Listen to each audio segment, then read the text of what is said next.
Good morning, students. Students, we are on the second chapter about Indian economy from 1950 to 1990.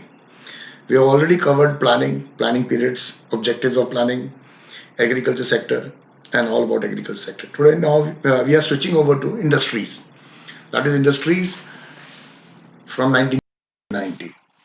Economists always believed, beta, that for any economies to survive for a sustainable development, industries are very much prime requirement. Industries has a lot of role to play in India since we were a newly born economy, and Britishers never emphasized on industrialization of India. They always emphasized on industrialization of and industrial prosperity of Britain. So India was totally deprived of the fruits of industrialization. So industrial sector was a prime most requirement in the first 5 year plannings, starting from the first 5 year planning up to the 1990s. So, what role did India industrial sector play in Indians' economic development? It brought balanced occupational structure to Indian economy. Earlier, since you know that we were agro-based economy and agriculture was the prime occupation for more than 70% of the population. So industries brought balanced occupational structure. Moreover, it also brought self-reliance. The goods which we used to import from other countries, after introducing industries, we started producing ourselves. Besides, industries also brought mechanization in many other sectors of our economy, of our Indian different sectors, such as agriculture sector, educational sector, medical profession. It brought a lot of mechanization along with it. Besides, it also showed a tremendous increase in economic growth. Due to industries, local resources got utilized, and it clearly showed up that economic growth rate swelled when the industrialization process started. And moreover, industries in India also brought basic infrastructure. The infrastructure we always lacked. Britishers only introduced railways and post and telegraph. That also to their benefit, not for Indian benefits. So we were lacking infrastructure very badly. Due to industrialization or due to the introduction of industries, infrastructure showed up. Now, again, there is another point I want to emphasize is there was a terminology called inward-looking trade strategy. Inward-looking trade strategy. It was nothing. It was all about reducing imports, reducing dependency on imports, and by producing import substitution by ourselves. So, by doing so, we always can save our foreign exchange, the precious foreign exchange, which we need to pay for our imports. So the strategy of export promotion and import substitution or import reduction is known as inward looking trade strategy. Students, during those 7 5 year plans and 5 annual plans between 1950 to 1990, there was much stress laid on government investing in the industrial sector. In those days, we didn't have private industries in India at all, maybe one or two industries. The majority of the industries were invested by government. So why there was a need for government or a public sector to emerge or government to invest in industrial sector? There are two, three main reasons. That is, there was a lack of capital. The capital here in economics means investment. So there was a lack of capital. There weren't too much of Tatas and Birlas out there in those times who will start a business like this, like anything. Moreover, there was a low efficiency of investment prevailing in our economy. In the previous, in the second video, I told you we went through the Hindu growth of rate. That is, the growth rate of population was ranging between 2 and 2.5. The economic growth rate ranging from 2 and 2.5 from 2 to 2.5, and economic growth rate also ranging from 2 to 2.5. So this was that is why it was termed as Hindu rate of growth. between those 40 years from 1950 to 1990, there was all those industries which propped up. It was all because of government investment only. So there was a government.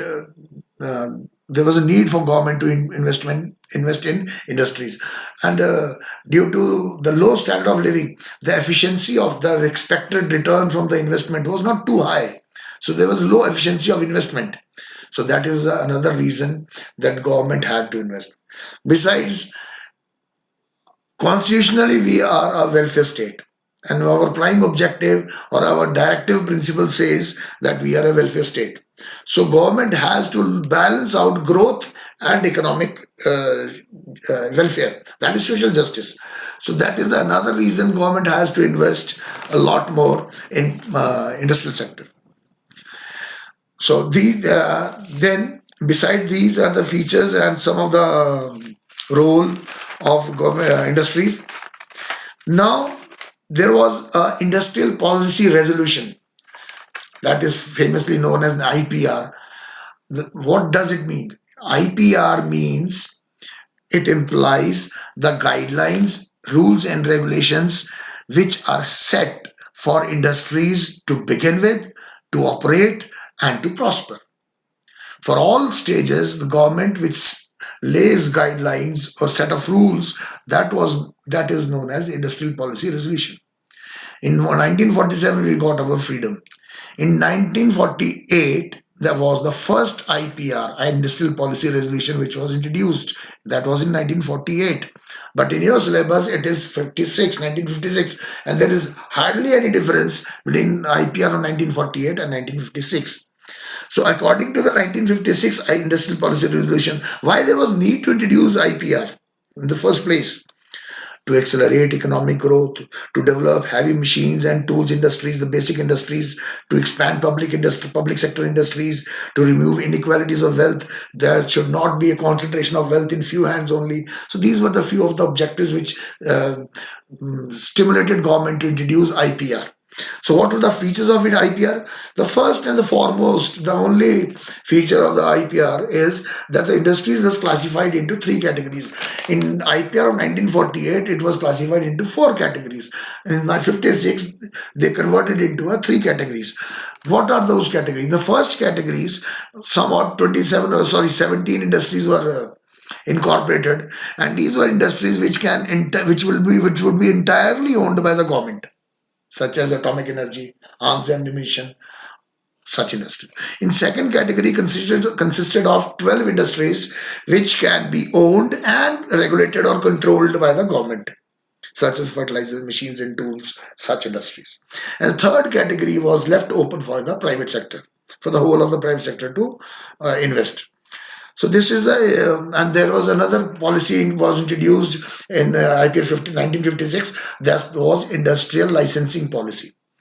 Why there was need to introduce licensing policies? Because government wanted to put a control on establishing industry, running industry, and so on. Okay, industrial licensing also. Then there is another important topic in your chapter is small scale and cottage industries. Students, there is a very nominal difference between small scale and cottage industries. Both lie under the same category of MSMEs, micro, small, and medium enterprises. But there is a small difference in small scale and cottage industry. Cottage industry is a home based industry which do not use hired laborers, which require low investment. Old and traditional technologies are used, are cottage industries. Whereas small scale industries are bit large scale than a cotton industry.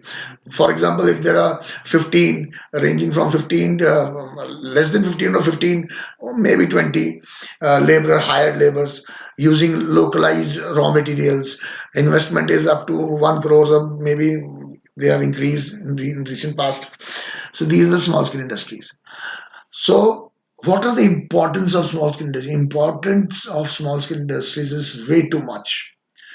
We are sitting in 2020, and today itself it contributes around 35% to our national income. So you can imagine what scale it would be then, 1950 to 1990. So small scale industries was and still it is a major contributor to our national income. National income, GDP, either way. Besides, small scale industries are quick yielding. They earn you profit real quick. They, moreover, small scale industries utilize your local resources. They also recruit or employ unskilled laborers, which are abundant in India, and they generate employment too. Besides this, there were some problems too, such as problem of finance. Small scale industries find it very hard to get credit. Raw materials are not easily available, not at cheap rates because they don't demand in bulk, so the raw material costs them.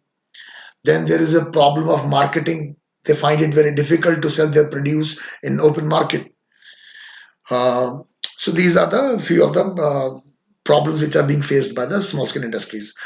So government introduced series of measures, way too much measures to develop small scale industries, such as it created industrial estates for the small and medium entrepreneurs to come, learn, and run their businesses.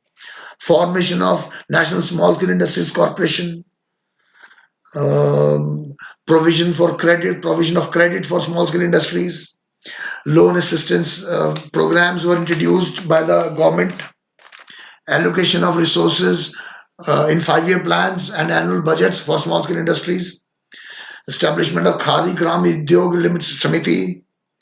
There are in such government purchases, in some cases, government reserved certain goods which would be purchased by government from small scale industries only. National Institute for Entrepreneurship and Small Business Development. So there are running awards for small entrepreneurs, formation of National Equity Fund and for small scale industries. So there were such many measures which were introduced by government to develop small scale industries. So we are covering this much for today, and along with I'm also giving you notes, and I'm hoping that you're preparing your notes. Students, it's a serious thing. It's a real stuff which is going on. So don't mess around and prepare your notes along with. Because otherwise, if you miss this time, when we will resume our classes, you will find it very difficult to cope up with beta. And the first thing I'm going to do is check your notes. So I'm very serious about it. Take it seriously and prepare your notes. Stay safe, stay healthy. God bless you, better.